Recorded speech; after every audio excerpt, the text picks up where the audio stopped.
Пандемия, карантин и меры предосторожности вытеснили спорт из жизни. Если мы с вами можем делать зарядку дома, то как же быть профессиональным спортсменом?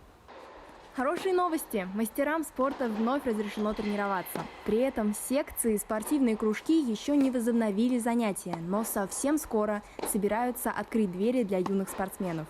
Мы побывали в Республиканской детско-юношеской спортивной школе по теннису и не могли не взять интервью у одного из спортсменов.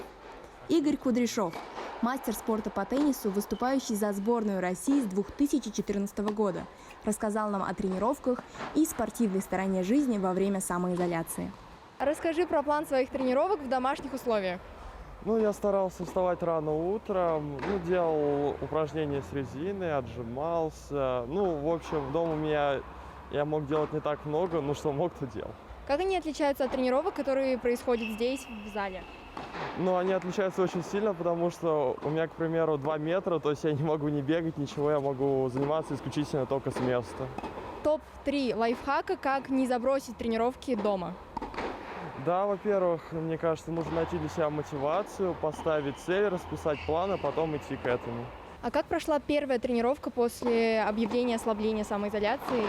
На самом деле были большие ожидания, но когда мы вышли на первую тренировку, это было ужасно, потому что в мыслях было то, что я разучился играть, что вообще делать. Каким ближайшим соревнованиям ты сейчас готовишься?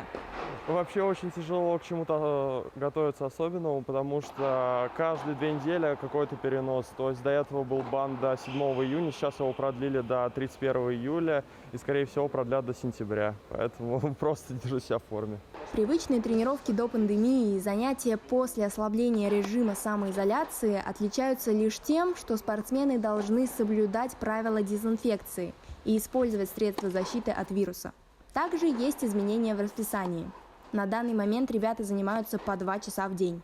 Ведь точная дата начала соревнований неизвестна, и нужно быть всегда готовым показать свое мастерство.